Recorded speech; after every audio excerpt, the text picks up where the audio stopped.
Xochitl Incuicatl. Palabra verdadera.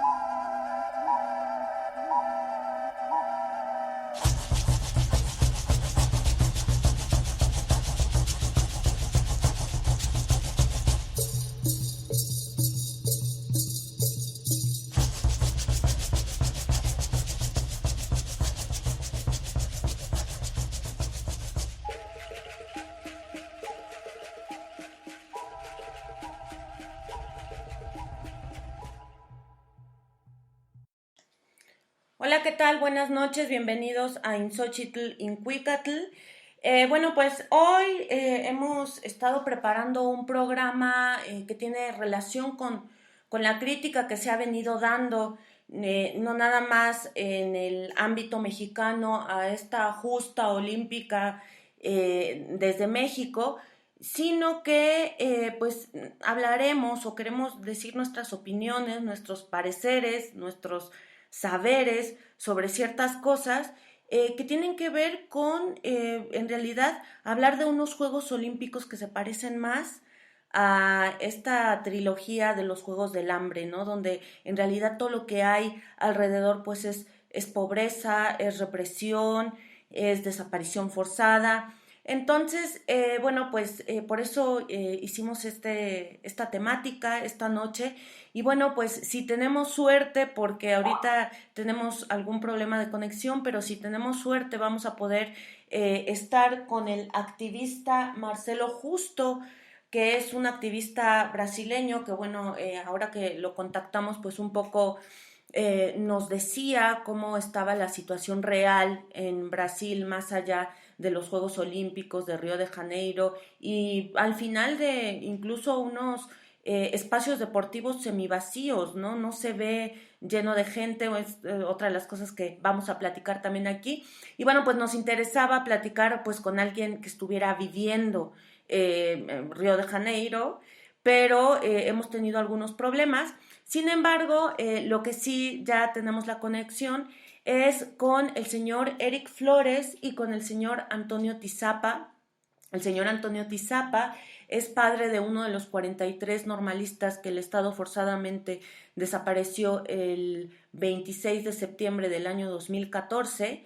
Y bueno, pues el señor Tizapa vive en Estados Unidos y una de las cosas que él ha venido haciendo es correr y pues de pronto esa fue la manera también de protestar, ¿no? Entonces vamos a conectarnos con Antonio Tizapa y también con, bueno, pues su compañero de lucha y ahora también de maratón allá en Estados Unidos, con Eric Flores.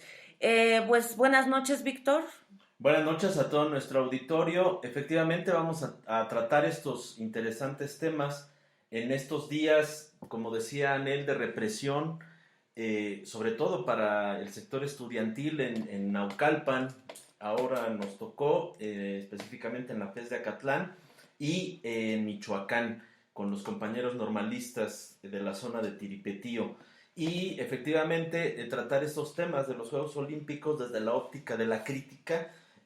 Ya Anel comentaba también que estamos a la espera de poder hacer una conexión con un activista brasileño que nos comentaba esta mañana pues de diversos tópicos de la situación tan difícil que se vive en estos momentos en Brasil, en el ámbito económico y en el ámbito político, además de la cosa de los juegos, que bueno, pues es parte de un show que ha provocado una serie de distractores en cuanto a esos aspectos torales, pero pues Brasil no es México, Anel, y hemos visto protestas muy, muy fuertes por allá en los propios Juegos Olímpicos.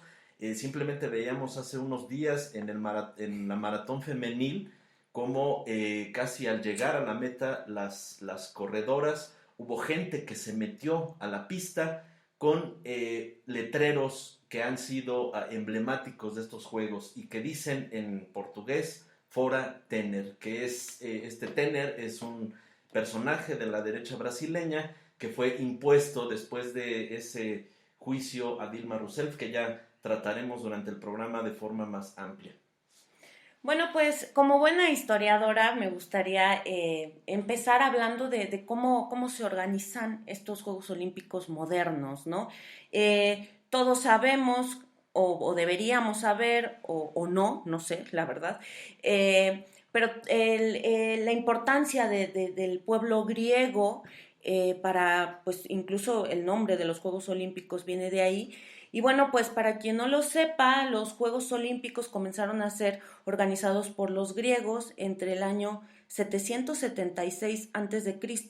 y digamos que las últimas ediciones de aquellos Juegos Olímpicos que no se parecen en nada a lo que tenemos ahora, tuvo un declive hacia el año 393 después de Cristo. En estos Juegos Olímpicos pues se hacían justamente en un monte en donde había un santuario, en el monte Olimpia, que ahí había un santuario para Zeus. Entonces, en realidad, estos Juegos Olímpicos pues eran sacrificiales, incluso se hacían sacrificios rituales. Y bueno, otra cosa importante es que cuando decimos la Olimpiada, no nos estamos, no nos estamos no, señor Tizapa, no, nosotros le llamamos, ¿vale? Perdón al auditorio, es que el señor Tizapa nos está escribiendo. Nosotros le llamamos cuando vaya a entrar, ¿vale? Gracias. Uy, ya se me fue Víctor, perdón. Estabas en lo del Monte Olimpo. Ah, gracias. Ah, sí. Ahí en estos juegos hay una veneración hacia el Zeus, hay un santuario y entonces, como decía, hay sacrificios rituales. La Olimpiada, es ahí lo que les estaba contando, la Olimpiada tiene que ver más bien con el periodo interjuegos olímpicos, es decir, las Olimpiadas no son los Juegos Olímpicos, la Olimpiada es este periodo, pero bueno, obviamente pues entre los griegos hay que tener en cuenta que pues eran Juegos Olímpicos que tendían incluso a el ámbito homosexual, porque la cultura griega patriarcal era asimismo una cultura homosexual. El conocimiento entre los griegos se pasa, o esta era la ideología que tenían los griegos, se transmite mediante el semen. Y la sociedad griega, pues es una sociedad que considera que las mujeres somos solo incubadoras de eso que pueden producir los hombres, ¿no? Y en realidad el conocimiento para los griegos se transmite mediante el coito anal entre un hombre mayor y un hombre menor, son relaciones de pederastia. Y en este sentido, pues podemos imaginar que los Juegos Olímpicos eran casi netamente homosexuales, ¿no?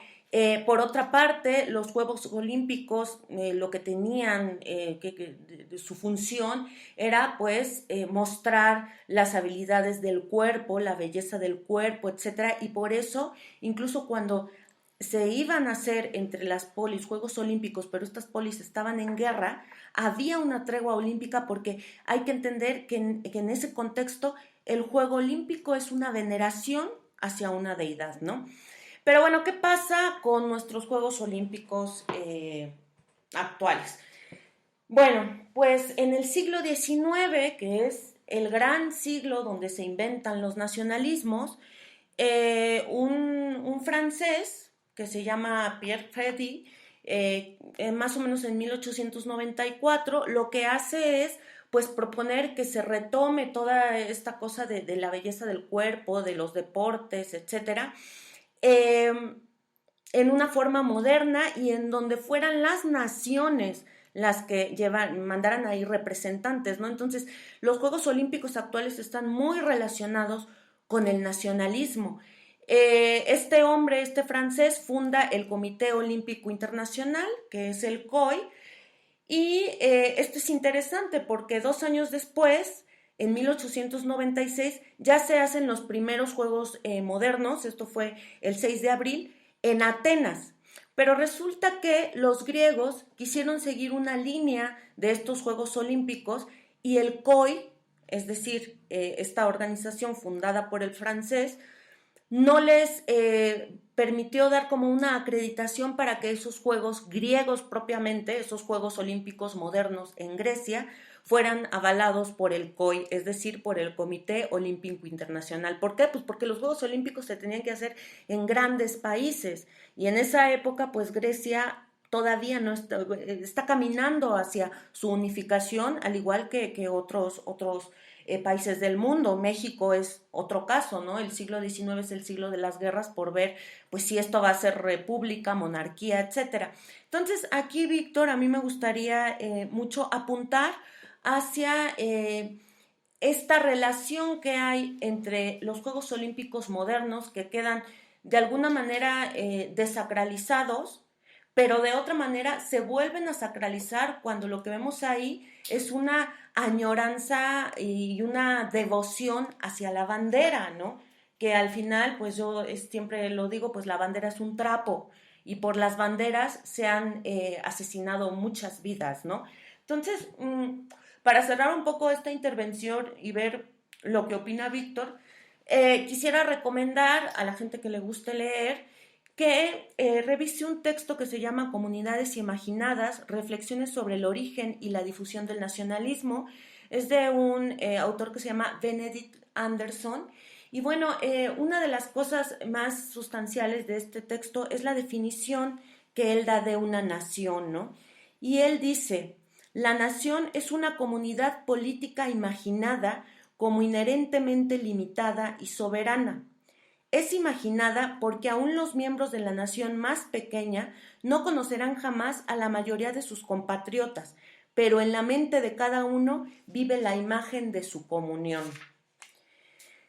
En este sentido, el nacionalismo no es el despertar de las naciones a la autoconciencia. El nacionalismo inventa naciones donde no existen. La nación se imagina limitada porque incluso la mayor de ellas, que alberga tal vez a 1.000 millones de seres humanos vivos, tiene fronteras finitas, aunque elásticas, más allá de las cuales se encuentran otras naciones. Ninguna nación se imagina con las dimensiones de la humanidad. Y esto es algo que un poco pues los compas zapatistas han dicho, ¿no? O sea, necesitamos un mundo donde quepan muchos mundos, es decir, un mundo para la humanidad, ¿no? Y aquí tenemos un mundo para la nación. Y la nación, dice el autor, se imagina soberana porque el concepto nació en una época en que la Ilustración y la Revolución estaban destruyendo la legitimidad del reino dinástico jerárquico divinamente ordenado. Hay que recordar que el siglo XIX pues también es el siglo donde pues producto de la decapitación de los reyes franceses en 1700, a finales del siglo XVIII, pues, la toma de la Bastilla y todo esto en 1789, pues el siguiente siglo de alguna manera es el siglo donde se van decapitando más dinastías. Entonces, que bueno, desgraciadamente los reyes no están, o sea, todavía existen reyes, pero lo importante aquí es que hay las banderas, los escudos, los himnos nacionales suplen a este poder dinástico, divino, que se pasa mediante la sangre. Entonces, sí me parece que esta reflexión vale mucho la pena porque nosotros estamos, pues sí, nos emociona ver a las gimnastas, lo que se puede hacer con el cuerpo, etcétera, pero al final sí tenemos, me parece a mí, que llevar la reflexión un poco más allá para pensar en realidad qué se nos está vendiendo con esto de las justas olímpicas, Víctor. Sí, efectivamente, hace 8 días uno de los profesores de la CENTE nos comentaba que en las escuelas actualmente con esta mal llamada reforma educativa se estaba propiciando la competencia y no la convivencia. En este sentido traigo esa reflexión para hablar de Juegos Olímpicos porque sucede que en muchas ocasiones estos Juegos es más que incluso una competencia entre atletas que digamos pudiera ser razonable el que se midan entre uno y otro en cuanto a sus aptitudes físicas. En muchas ocasiones todas estas justas se han convertido en confrontaciones entre países y al presentarse ese tipo de situaciones pues vemos cómo tienen una injerencia enorme los factores políticos en los Juegos Olímpicos y los factores económicos. Primero voy a hablar de algunos ejemplos en estas cuestiones de cómo se han involucrado los aspectos políticos en los Juegos Olímpicos. Y vamos a empezar en las Olimpiadas de Alemania en 1936 en Berlín, recién estrenado el régimen nazi, cómo tenía Hitler la intención de que los atletas, de que por conducto de los atletas alemanes se demostrara esa tesis esquizofrénica de Hitler acerca de la raza aria. Y bueno, la realidad le pegó en la cara a Adolfo Hitler, porque precisamente uno de los atletas que más medallas ganó en esos Juegos Olímpicos, que tuvo un desempeño mucho más destacado, fue un atleta norteamericano y más que norteamericano, afroamericano, es decir, un negro. Jesse Owens obtuvo diversas medallas, digamos que la más famosa fue la de salto de longitud. ¿Por qué fue famosa? Porque inmediatamente cuando Jesse Owens salta en longitud, antes de él había saltado un atleta alemán de nombre Lutz Long, que vamos, tenía toda la parafernalia del régimen nazi en torno a su actuación. Y en ese video se ve cómo después de que salta Jesse Owens, Lutz Long va y lo felicita, que fue una afrenta al régimen nazi que se dieran ese tipo de situaciones. A Lutz Long en el podio, cuando le entregan la medalla de plata, hace el saludo nazi. Y bueno, esas son una de las imágenes emblemáticas de esos Juegos Olímpicos. Después no debemos dejar pasar los Juegos Olímpicos de México en 1968, que tiene una similitud política con los Juegos de Río de Janeiro. ¿Por qué? Porque recordemos que para apagar el movimiento estudiantil y que no se viera involucrado en los Juegos Olímpicos, se viene la masacre del 2 de octubre en la Plaza de las Tres Culturas, a 12 días de que iniciaran los Juegos, y pues todos sabemos lo que pasó. Hay un video que circula en YouTube donde se asegura que en la inauguración, debemos de recordar, y si no lo han visto hay que ver la inauguración de los Juegos Olímpicos de México, estos priistas, fascistas de entonces, en medio de toda esa el show mediático que tenían también muy dados a realizar y a la fecha, soltaron palomas blancas, o sea, en total paranoia. O sea, 12 días antes habían masacrado a personas en la Plaza de las Tres Culturas, y resulta que en la inauguración sueltan palomas blancas. Hay un video donde se ve que sueltan una especie de papalote en el Estadio Olímpico de Ciudad Universitaria, un papalote negro en medio de todas esas palomas blancas que el régimen quiso mostrar como un símbolo de la paz, ¿no? En esos Juegos, a dos atletas afroamericanos también, Tommy Smith y John Carlos, ganan medallas de oro y de plata respectivamente en la disciplina en que participaron, también en atletismo, y levantan el puño, uno levanta el puño derecho, otro levanta el puño izquierdo, donde muestran un guante negro, que era el símbolo de la lucha afroamericana por los derechos civiles que en los Estados Unidos habían estado llevando a cabo desde principios de los años 60, con las luchas de Malcolm X y Martin Luther King, y más emblemático, que era un símbolo de ese grupo entre violento, entre político, muy político, de las Panteras Negras en Estados Unidos. Ese acto llevó a estos atletas a una censura por parte del Comité Olímpico Internacional, porque les argumentaron que no podía haber injerencias de tipo político en los Juegos, y la amenaza del gobierno norteamericano de que los juzgaran por ostracismo en Estados Unidos cuando regresaran a su país de origen.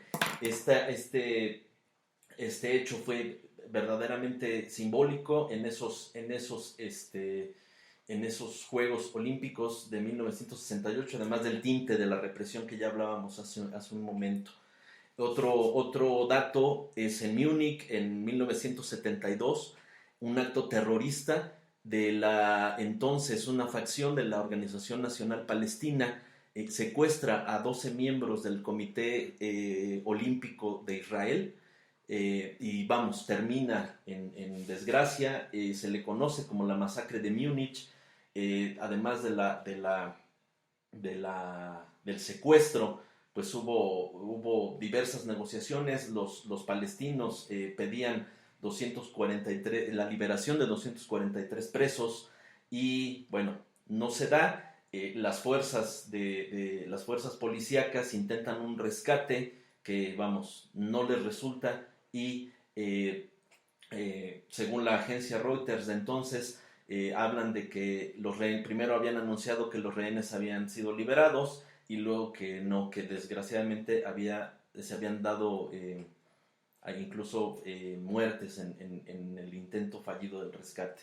Otro acontecimiento en los Juegos Olímpicos de Moscú se da por parte de Jimmy Carter, el presidente de entonces de Estados Unidos, después de que en 1979 se habían dado algunos roces con la Unión Soviética. Pide el boicot de los Juegos por parte no solo por parte de los Estados Unidos, sino por parte de todos los integrantes de la OTAN, es decir, todos los aliados de Estados Unidos del Atlántico Norte, que incluye países europeos y desde luego Estados Unidos y Canadá. Y bueno, después de ese boicot, bueno, al final de cuentas nadie le hizo caso de los de la OTAN a Jimmy Carter, pero sí amenazó a los atletas norteamericanos de retirarles visas y pasaportes en caso de que accedieran a asistir a los Juegos Olímpicos de Moscú. Y en represalia a ello, en 1984, en los Juegos Olímpicos de Los Ángeles, pues los países de la entonces cortina de hierro, empezando por la Unión Soviética, deliberan sobre boicotear los Juegos de Los Ángeles, y bueno, se da solo 14 países de esa cortina de hierro acceden y boicotean los Juegos Olímpicos de Los Ángeles. Y como un dato curioso, y en relación a lo que hablábamos de Múnich, en ese entonces el líder de la Organización Nacional Palestina era Yasser Arafat, y como ya decía, el objetivo era secuestrar a miembros del Comité Olímpico de Israel, es decir, del régimen sionista de Israel, judíos. En 1994, tras a instancias de las negociaciones o de las imposiciones de Clinton, el entonces presidente de Estados Unidos, les otorgan a Yasser Arafat y a Isaac Rabin el Premio Nobel de la Paz. Contradicciones de la historia después de esos acontecimientos y de muchos más que hubo tras de muchos ataques que organizó la Organización Nacional Palestina. Se da eso. Al final de cuentas, en situaciones completamente extrañas, fallece Yasser Arafat en Francia. Algunos dicen que fue un derrame cerebral, pero hay investigaciones que hablan de que fue envenenado y que después, en medio del envenenamiento, lo llevan a Francia a tratar de salvarlo. Al final no lo salvan, y a Isaac Rabin lo asesinan en una facción ultranacionalista, como ya nos explicaba Anel de ese concepto, en Israel. Anel. Bueno, aquí nada más un apunte. Víctor dice contradicciones de la historia.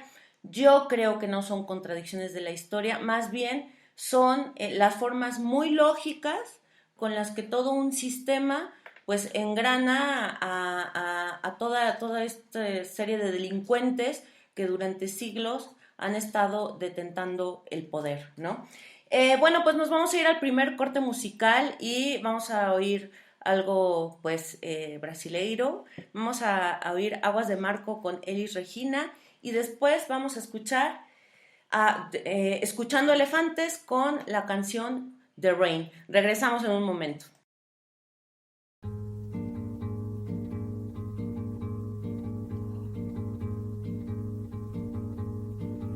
É pau, é pedra, é o fim do caminho. É um resto de toco, é um pouco sozinho. É um caco de vidro, é a vida, é o sol. É a noite, é a morte, é o laço, é o anzol. É peroba do campo, nó da madeira. Cainga, candeia, é uma tita pereira. É madeira de vento, tombo da ribanceira. É um mistério profundo, é o queira ou não queira. É o vento ventando, é o fim da ladeira. É a viga, é o vão, festa da comieira. É a chuva chovendo, é conversa, é a ribeira das águas de março. É o fim da canseira, é o pé, é o chão. É a marcha estradeira, passarinho na mão, pedra de atiradeira. Uma ave no céu, uma ave no chão. É um regato, é uma ponte, é um pedaço de pão. É o fundo do poço, é o fim do caminho. No rosto desgosto, é um pouco sozinho. É um estrepe, é um prego, é uma ponta, é um ponto. É um pingo pingando, é uma conta, é um conto. É um peixe, é um gesto, é uma prata brilhando. É a luz da manhã, é o tijolo chegando. É a lenha, é o dia, é o fim da picada. É a garrafa de cana, o estilhaço na estrada. É o projeto da casa, é o corpo na cama. É o carro enguiçado, é a lama, é a lama. É um passo, é uma ponte, é um sapo, é uma rã. É um resto de mato na luz da manhã. São as águas de março fechando o verão. É a promessa de vida no teu coração. É pau, é pedra, é o fim do caminho. É um resto de toco, é um pouco sozinho. É uma cobra, é um pau. É João, é José, é um espinho na mão. É um corte no pé. São as águas de março fechando o verão. É a promessa de vida no teu coração. É pau, é pedra, é o fim do caminho. É um resto de toco, é um pouco sozinho. É um passo, é uma ponte, é um sapo, é uma rã. É um belo horizonte, é uma febre terçã. São as águas de março fechando o verão. É a promessa de vida no teu coração. É pau, é pedra, é o fim do caminho. É um resto de toco, é um pouco sozinho. É pau, é pedra, é o fim do caminho. É um resto de toco, é um pouco sozinho. Pau, pedra, fim do caminho. Resto de toco, um pouco sozinho. Pau, pedra, fim do caminho. Resto de toco, um pouco sozinho.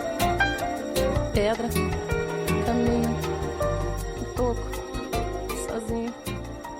Pedra, caminho, toco, sozinho. Inxóchitl, Incuécatl. Palabra verdadera.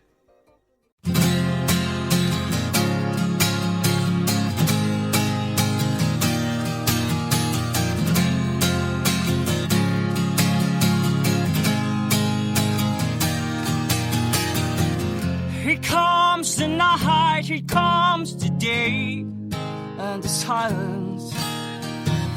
The whispers here burn like fire. Deny it. Yes, hold that feeling to believe yourself. You'll never ever put a dream on your way. So tell me that you're not, tell me that you're not, tell me that you're not gonna leave again. And tell me where you're back, tell me where you're back, tell me where you're back. It'll be the same.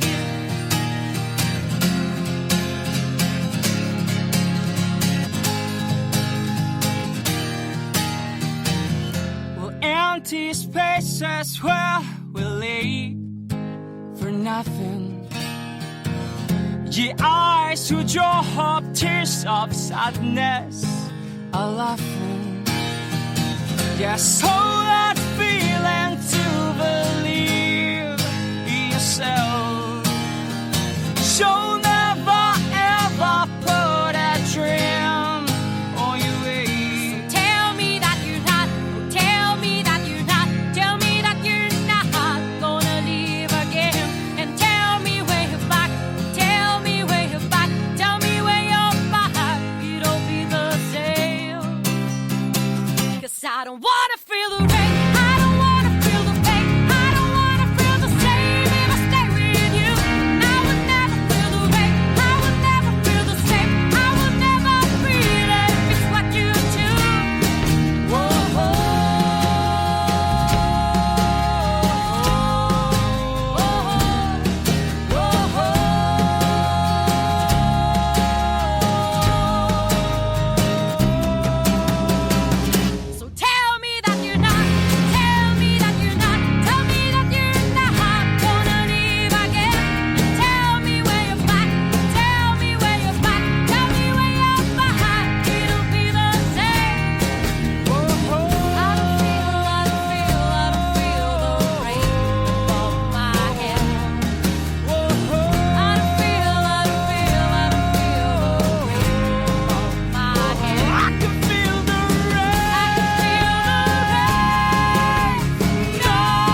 Xochitl Incuicatl.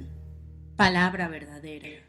Pues regresamos a este segundo bloque de nuestro programa de los miércoles y en este bloque a mí me gustaría comentar los casos de México y de Brasil respecto a, una cosa que todos sabemos que pasa, pero digamos que los Juegos Olímpicos lo han evidenciado, que es pues el tema de la represión, el tema del desvío de recursos, y bueno, pues primero tener una consideración importante, ¿no? Esta semana las personas que están en la lucha de Atenco recibieron a Vandana Shiva, que es ecofeminista, filósofa, escritora, y bueno, ella encabeza varios movimientos ecologistas y bueno, pues obviamente es una de las principales mujeres que pues está en lucha eterna, por ejemplo, con Monsanto, ¿no? Y también estuvo ahí en Atenco el brasileño Sebastião Pinheiro, y bueno, pues él también está en la lucha por regresar a los orígenes, entender esta situación de que este exceso de cemento realmente nos va a matar a todos. Y pues en este sentido, una de las cosas que al final Sebastião dijo fue que pues México y Brasil necesitaban unir esfuerzos porque al final hay mucha historia compartida como con el resto de Latinoamérica, ¿no? Y en este sentido, pues para quien aún no se entere de quién encabezó el desfile de los Juegos Olímpicos, con quién fue y todo esto, pues, Víctor, hablemos un poquito de Alfredo Castillo. Hagamos historia. Este es un hombre que viene de ser el virrey en Michoacán. Durante su virreinato en Michoacán, desarticuló a las autodefensas, que bueno, ese es otro tema que ya hemos discutido aquí. Entró la gendarmería, pudo pactar con otros autodefensas y pues hay que recordar a Patzingán, por ejemplo, ¿no? Esta masacre que de verdad son muchas, para toda la gente que nos escucha, deben entender que son muchísimas masacres y no vienen desde Peña Nieto, vienen desde antes, ¿no? Entonces, ¿quién es Alfredo Castillo y cuál es el show que ha dado durante los Juegos Olímpicos de Brasil, Víctor? Bueno, como un antecedente más, hay que decir que Alfredo Castillo pertenece a este grupito de juniors del Estado de México que han venido acompañando a Peña Nieto desde que fue gobernador y que está integrado por Castillo, por Tomás Herón, por Aurelio. A ver, un alto. Tomás Herón, hay que recordar lo último, o a mí me parece lo más escandaloso de Tomás Herón. Sí, es el que sembró pruebas en estas investigaciones de los muchachos de nuestros 43 de Ayotzinapa. Es ahorita director de la Agencia Federal de Investigaciones de la Procuraduría General de la República y debemos recordar que los padres de nuestros 43 han estado exigiendo su renuncia. Pero esta dupla, Cerón-Castillo, tiene su historia, Anel. Vamos a recordar un aspecto que también fue escandaloso a nivel político y a nivel de seguridad en el Estado de México, que fue el famoso caso de la niña Paulette, que lleno de situaciones muy, en primera lamentables, porque bueno, pues la niña al final murió, pero evidenció una serie de inconsistencias, de incompetencias de esta dupla que estaba a cargo de las áreas de investigación en la Procuraduría General de Justicia del Estado de México.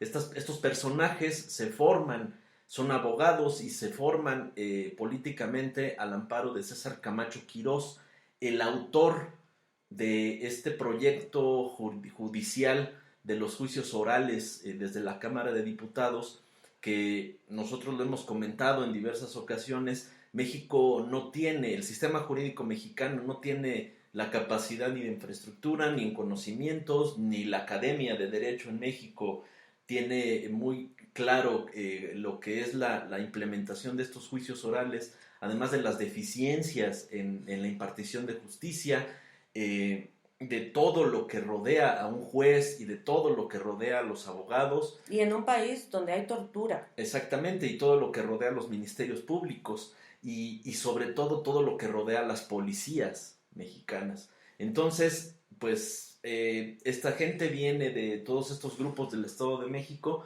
que sabemos son incluso al interior del mismo PRI catalogados como extremadamente corruptos. Son los herederos de ese grupo cuasi secreto de Atlacomulco, que pues se han ido siempre con el mejor postor en cuanto a las cuestiones de tipo político, incluso dentro del PRI, que vamos, al final de cuentas son confrontaciones entre familia y entre familias mafiosas. Entre los del Estado de México y Beltrones y todos estos grupitos que rodean a este partido. Bueno, Alfredo Castillo, como lo comentabas, después de que se dan estas cuestiones tan lamentables en el caso Paulet y... ¿Qué cargo tenía? Era, si no me equivoco, procurador de Justicia del Estado de México. Ahorita corroboramos el dato, pero... fue uno de los artífices del resultado de ese caso, que pues, resulta que la niña siempre estuvo ahí debajo de un colchón. Uh-huh. Pero bueno, este personaje después ya en estas cuestiones de la política mexicana, pues llega a Michoacán en medio de una situación muy, muy lamentable para el Estado, de mucha violencia, y llega para lo que saben hacer estas personas, desarticular grupos que ya lo hemos comentado, independientemente de si tienen una base social o no. No, el procurador era Alberto Basbás, uh-huh, que ahora en el Estado de México, que ahora es su procurador fiscal en la Secretaría de Hacienda, y Castillo era su procurador y Tomás Ortiz era gente de la Policía de Investigación del Estado de México. Bueno, entonces después Castillo llega a Michoacán en medio de una situación muy cuestionada porque llega a gobernar, habiendo un gobernador constitucional que claro, también era del PRI, también tenía vínculos con estas cuestiones del narcotráfico y demás, pero bueno, fue un golpe de estado virtual lo que sucedió en Michoacán con este personaje. Entonces llega también con resultados lamentables y resultados que se ven gráficamente. Ya hemos hablado mucho de un documental que circula por ahí que se llama Tierra de Cárteles, donde después de toda de este anuncio de la creación de la transformación de las autodefensas en policías rurales y todo, y en fuerza policial y demás, el resultado es de que en ese documental se ve en los primeros minutos del mismo como gente con uniforme de autodefensa y de policía rural está cocinando drogas en Michoacán. Entonces a eso fue Castillo, a ese estado. Después de ese fracaso, bueno, pues como es del mismo grupito de Peña Nieto y demás, pues lo nombran responsable de la Comisión Nacional del Deporte. ¿Qué es la Comisión Nacional del Deporte en México? Bueno, es un espacio institucional que se supone debe apoyar al deporte mexicano. Tiene vínculos de coordinación con las federaciones deportivas mexicanas y con el Comité Olímpico Mexicano.